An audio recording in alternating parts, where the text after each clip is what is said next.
Alhamdulillahirabbil alamin. Puji syukur kehadirat Allah Subhanahu wa taala yang telah memberikan rahmat, nikmat, baik itu nikmat iman, nikmat Islam, bahkan nikmat sehat sehingga kita bisa berjumpa lagi di Ilham Mengabdi Podcast.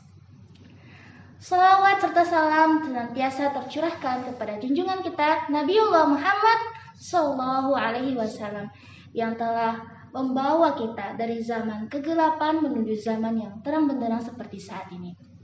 Sebelum kita lanjut, kita perkenalan dulu. Namaku Nur Sakinah Ali, teman-teman di rumah bisa memanggilku Nunung. Dan di sebelah saya ada Rahman Al-Padli. Teman-teman di rumah bisa panggil dia Kak Rahman. Ustadz Rahman aja ya sekalian ya. Nah, di Ilham Mengabdi Podcast kali ini kita mengambil tema yang berbeda nih dari episode-episode sebelumnya. Nah, di episode kali ini kita akan membahas lebih dalam nih tentang bagaimana sahabat Nabi, siapa aja sih sahabat Nabi. Karena apa? Tegaknya Islam dari dulu hingga sekarang itu kan karena begitu besarnya perjuangan Nabi yang ya kita tidak dapat mengira lah seberapa sulitnya waktu itu. Tapi besarnya Islam hingga saat ini, Nabi itu tidak sendirian. Waktu itu ada banyak sekali sahabat. Nah, tapi kira-kira teman-teman di rumah nih sebenarnya tahu nggak sih apa itu sahabat Nabi? Mungkin Kak Rahman bisa menjelaskan dulu nih, apa sih sahabat Nabi itu? Baiklah, bismillahirrahmanirrahim. Assalamualaikum warahmatullahi wabarakatuh. Alhamdulillahirabbil alamin, wassalatu wassalamu ala asrofil anbiya'i wal mursalin wa ala alihi washabihi ajma'in. Nah, baiklah tadi teman-teman, alhamdulillah kita dapat berjumpa kembali pada Ilham Mengabdi Podcast pada episode sahabat Nabi pada kesempatan kali ini. Nah, tadi Mbak Nunung ya, Kak Nunung bertanya, apa sih sahabat Nabi itu? Nah, penting juga kita tahu siapa sih sahabat Nabi, apa sih sahabat Nabi itu. Nah, orang-orang yang dikatakan sebagai sahabat Nabi adalah orang-orang yang pernah bertemu dengan baginda Nabi Muhammad Sallallahu Alaihi Wasallam. Bukan hanya bertemu, beriman. Karena banyak orang yang bertemu dengan sahabat Nabi tapi dia tidak beriman dengan sahabat Nabi.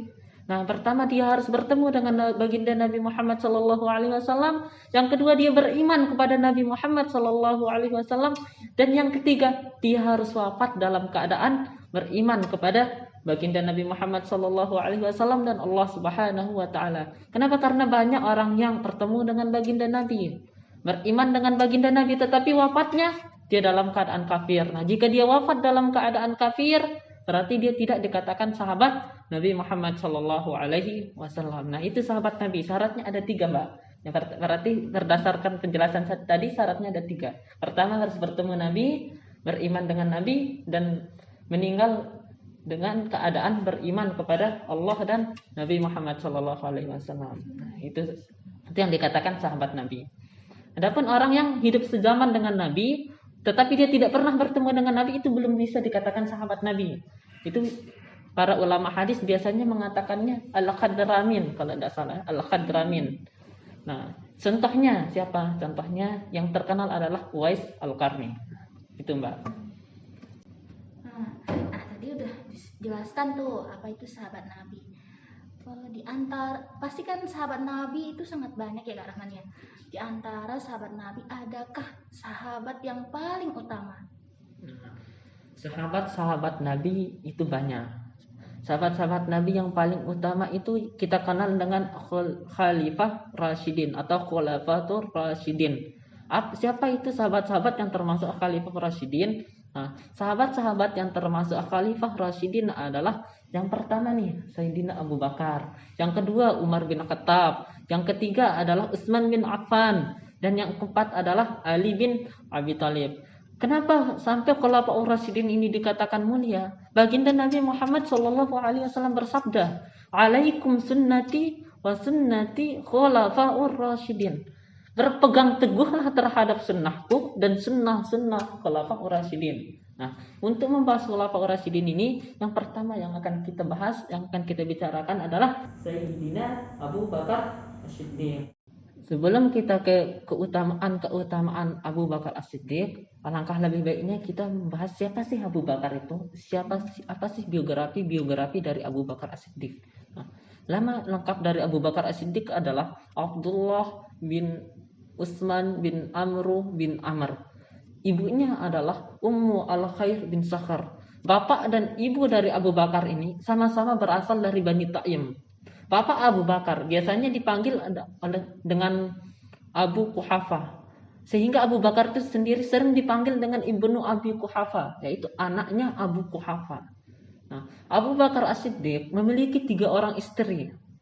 Yang pertama adalah istri beliau yang pertama adalah Qutaibah binti Abdul Uzza. Dari Qutaibah binti Abdul Uzza ini, Abu Bakar mendapatkan 2 orang anak. Yang pertama adalah Abdullah bin Abu Bakar As-Siddiq, yang kedua adalah Asma bintu Abu Bakar As-Siddiq.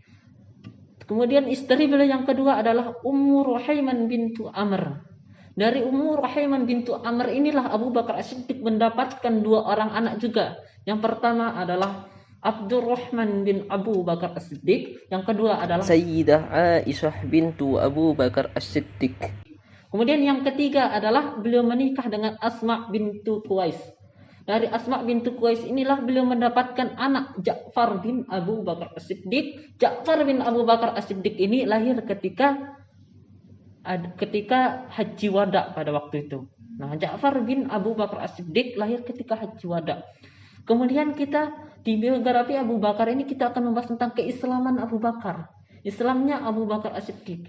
Nah, Islamnya Abu Bakar As-Siddiq ini sangat berpengaruh besar terhadap dakwah Islam pada masa awal.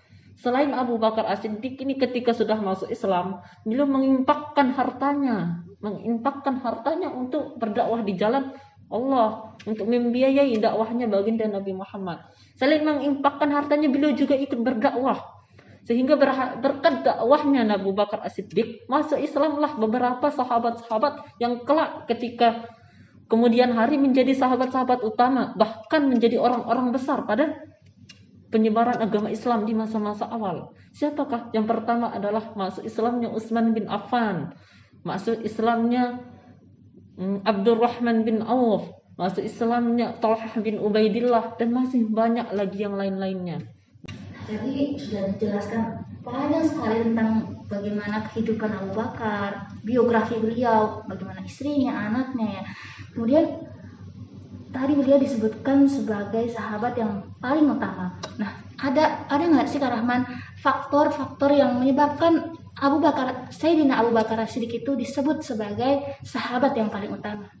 Nah, menurut Ahlus Sunnah wal Jamaah bahwa Abu Bakar As-Siddiq ini dikatakan khairun nas ba'dal anbiya war rusul. Sebaik-baik manusia setelah para nabi dan rasul. Ini pendapat para ulama. Ini berdasarkan banyak dalil. Banyak sekali keutamaan sehingga Abu Bakar dikatakan khairun nas ba'dal anbiya war rusul. Sebaik-baik manusia setelah nabi dan rasul. Nah, salah satu keutamaan Abu Bakar yang pertama. Keutamaan Abu Bakar yang pertama adalah dia adalah orang yang pertama kali masuk Islam dari golongan laki-laki dewasa. Nah, ini keutamaan Abu Bakar yang pertama. Sehingga beliau membantu dakwah Islam pada masa-masa awal. Yang kedua, Sayyidina Abu Bakar ini ikut serta berhijrah bersama Rasulullah, bahkan menemani Rasulullah di dalam hijrahnya. Bayangkan, Abu Bakar rela mempertaruhkan nyawanya, Abu Bakar rela mempertaruhkan kehidupannya untuk menemani Rasulullah untuk berhijrah. Padahal Abu Bakar tahu sendiri Rasulullah itu sebagai incaran untuk dibunuh. Bayangkan, coba kita, misalkan ada teman kita yang diincar untuk dibunuh, kemudian kita menemani dia untuk kabur. Berani nggak kita? Bisa jadi kita takut. Tapi karena teguhnya keimanannya Abu Bakar, beliau menemani Rasulullah untuk berhijrah. Beliau yang menjaga Rasulullah untuk berhijrah. Bahkan beliau yang menemani Rasulullah ketika berhijrah. Diceritakan ketika beliau berhijrah, kemudian beliau mencari tempat istirahat. Kemudian ketemulah Gunung Sur. Di atas gunung itu ada namanya Gua Sur. Kemudian Abu Bakar mengajak Rasulullah untuk beristirahat sebentar di Gua Sur tersebut. Abu Bakar berkata kepada Rasulullah, "Demi Allah ya Rasulullah, janganlah engkau masuk ke dalam gua ini sebelum saya dulu masuk." Apa maksudnya? Abu Bakar ingin mengecek keamanan gua itu dulu. Beliau ingin memastikan bahwa Rasulullah itu aman, bahwa tidak ada hal yang membahayakan yang ada di dalam gua itu yang akan membahayakan Rasulullah. Jika ada yang membahayakan, beliau akan atasi terlebih dahulu. Kemudian Abu Bakar masuk ke dalam gua.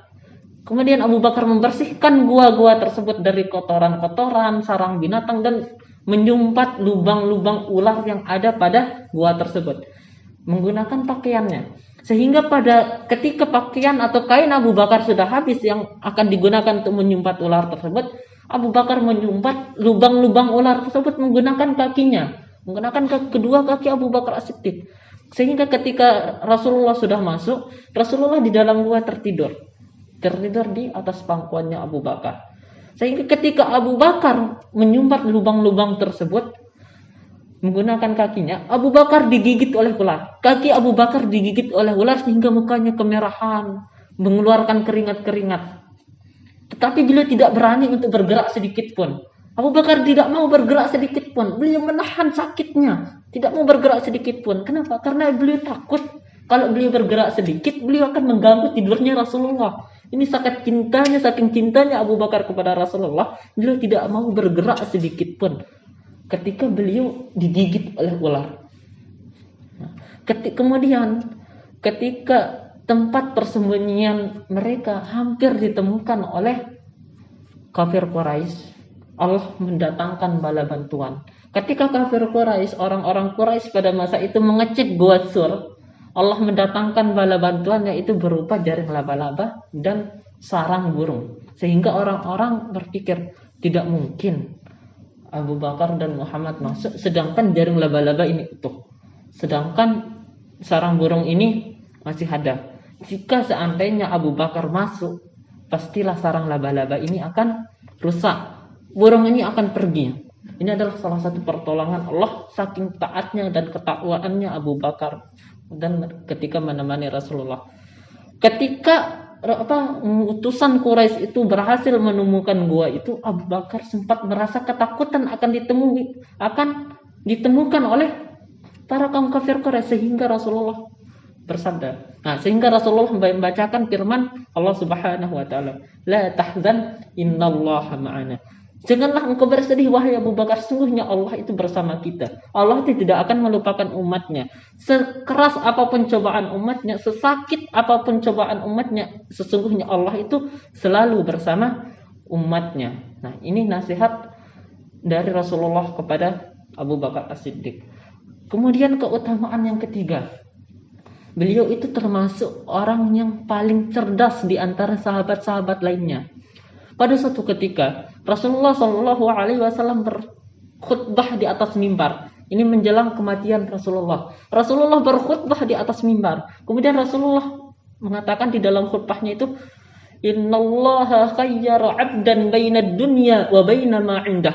Sesungguhnya Allah telah menyuruh suatu hamba untuk memilih antara dunia dan apa saja yang ada di sisi Allah Subhanahu wa taala. Fakhtara dzalika 'abdu, kemudian hamba itu memilih ma baina indallah. Kemudian hamba itu memilih apa saja yang ada di sisi Allah Subhanahu wa taala. Diriwayatkan dari Abu Sa'id bahwa ketika mendengar khutbah tersebut, Abu Bakar sendiri yang menangis. Sahabat yang lain bingung, kenapa Abu Bakar menangis? Padahal Rasulullah hanya membacakan sebuah khutbah di mana diceritakan di dalam khutbah tersebut ada seorang hamba yang disuruh memilih antara dunia dan apa saja yang ada di sisi Allah. Kemudian hamba itu memilih apa saja yang di sisi Allah. Kenapa Abu Bakar menangis? Setelah diselidiki, maksudnya seorang hamba tersebut adalah Rasulullah itu sendiri. Ini merupakan isyarat bahwa Rasulullah akan meninggalkan umatnya. Ini bahwa isyarat Rasulullah akan meninggalkan kita. Yang mengerti cuma Abu Bakar, tidak ada orang yang lain yang mengerti.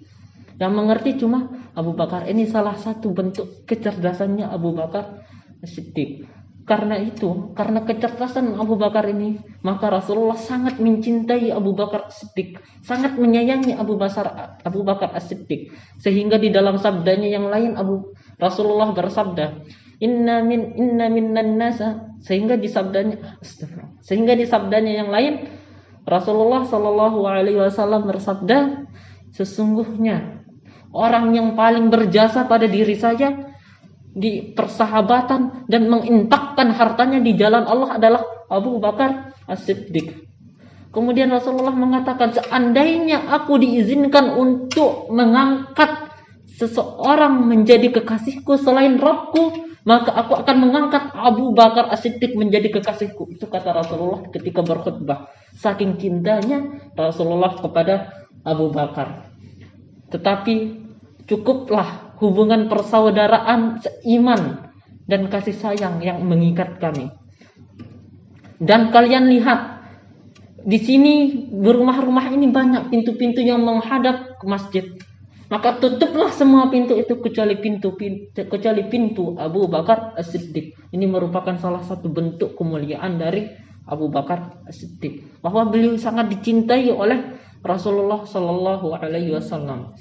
Kemudian keutamaan beliau yang lain adalah beliau termasuk imam yang ditunjuk langsung sendiri oleh Rasulullah, menggantikan Rasulullah ketika tidak bisa mengimami manusia pada masa waktu itu. Diceritakan pada suatu ketika Rasulullah sedang sakit. Kemudian sakitnya Rasulullah ini tidak membuat Rasulullah itu tidak bisa berdiri, tidak bisa berjalan. Sehingga ketika waktu itu Bilal mengumandangkan azan. Kemudian Rasulullah bersabda, suruhlah di antara kalian menjadi imam sholat. Kemudian disuruhlah. Pada waktu itu, kalau tidak salah, salah satu sahabat keluar dari rumah baginda Nabi, kemudian pergi ke masjid, kemudian mengatakan, ya Umar, wahai Umar, berdirilah, jadilah imam sholat. Kemudian Umar berdiri, kemudian mengimami sholat. Ketika Umar bin Khattab ini takbir Allah Akbar, Rasulullah mendengar.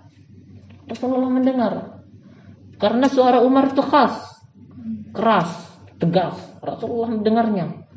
Kemudian Rasulullah bersabda, "Aina Abu Bakar? Di mana Abu Bakar? Di mana Abu Bakar? Sungguh kalian celaka. Di mana Abu Bakar?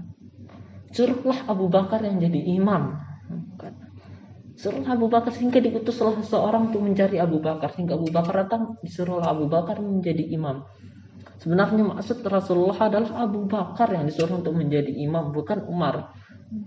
Kemudian pada suatu ketika seorang sahabat bertanya kepada Rasulullah, "Wahai Rasulullah, siapakah orang yang paling engkau cintai, wahai Rasulullah?"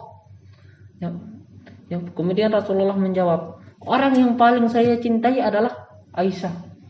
Kemudian dari golongan laki-laki, "Wahai Rasulullah, siapakah orang yang paling engkau cintai?" Bapaknya. Siapa bapak Aisyah? Abu Bakar As-Siddiq. Ini salah satu keutamaan Abu Bakar. Dan Abu Bakar adalah termasuk 10 sahabat yang dijamin masuk surga.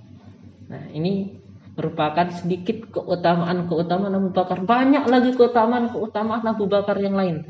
Tapi pada kesempatan kali ini kita bahas cuma sampai di sini keutamaan dari Abu Bakar As-Siddiq. Ya, Masya Allah sekali ya. Begitu banyak kemuliaan yang dimiliki oleh Abu Bakar sehingga beliau menjadi sahabat yang paling utama. Beliau bahkan mengerahkan harta, tenaga, bahkan sampai nyawanya sendiri untuk Islam, untuk bagaimana bisa menemani Nabi Muhammad SAW ketika itu untuk memperjuangkan Islam.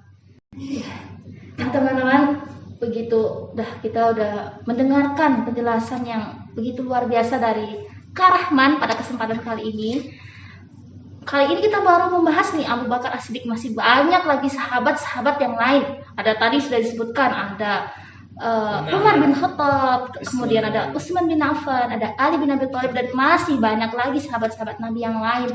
Jadi teman-teman nantikan terus ya di Ilham Ngabdi Podcast. Ya, pokoknya teman-teman jangan lupa nonton terus di share ke teman-teman semuanya, biar ilmu ini jangan sampai berhenti kalian doang gitu. Bisa jadi ke teman-teman, adik atau saudara-saudara yang lain bisa mengetahui ilmu yang sangat luar biasa ini, insyaallah. Sekian dari episode kali ini. Nantikan terus Ilham Mengabdi Podcast episode selanjutnya. Jangan lupa teman-teman subscribe, share, dan komen di bawah ini. Wassalamualaikum warahmatullahi wabarakatuh.